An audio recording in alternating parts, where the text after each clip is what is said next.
একসময় গ্রামের এক কোণে ছিল একটি পরিত্যক্ত পুকুর। দিনের বেলা সেটি ছিল একেবারে শান্ত, কিন্তু রাত নামলেই গ্রামবাসীরা অদ্ভুত শব্দ আর আলো দেখতে পেত।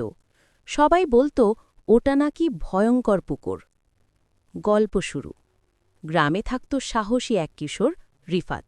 সে শুনেছিল পুকুরের মাঝখানে নাকি একটা পুরনো কঞ্চির নৌকা ভেসে ওঠে, আর তাতে নীল আলো জ্বলে। কেউ কাছে গেলেই নৌকাটা আবার জলের তলায় মিলিয়ে যায়। একদিন সন্ধ্যায় রিফাত ঠিক করল সত্যটা জানবে। হাতে একটা লণ্ঠন নিয়ে সে পুকুরের ধার ঘেঁষে দাঁড়াল। হঠাৎ ঝুপ করে জলে কিছু নড়ল। জলের উপর ঘুরঘুর করে উঠল নীল আলো। তারপর পুকুরের মাঝখান থেকে উঠল পুরনো নৌকাটা। রিফাত ভয় পেলেও পা পিছল না। ধীরে ধীরে নৌকার দিকে এগোতেই নৌকার ভেতর থেকে শোনা গেল, বাঁচাও, কেউ আছো? রিফাত ভয় পেয়ে লণ্ঠন তুলে বলল, কে কে কথা বলছ? নৌকার ভেতর থেকে উঠে এলো এক বৃদ্ধ। তার দেহ আধা স্বচ্ছ, যেন কুয়াশা। বৃদ্ধ বলল, আমি এই পুকুরের অভিশাপে বন্দী হয়ে আছি। বহু বছর আগে ঝড়ের রাতে আমার নৌকাটি ডুবে যায়। কেউ আমাকে খুঁজতে আসেনি।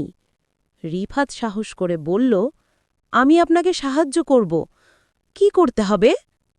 বৃদ্ধ বলল, পুকুরের তলায় এক চুনো পাথরের স্তম্ভ আছে, সেটি ভেঙে দিলে অভিশাপ কেটে যাবে। রিফাত পুকুরে ডুব দিয়ে তলার দিকে নামল। অন্ধকার, ঠান্ডা আর চারদিকে ফিসফিস শব্দ, কিন্তু সে হাল ছাড়ল না। তলার এক কোণে পেল সেই পাথরের স্তম্ভ।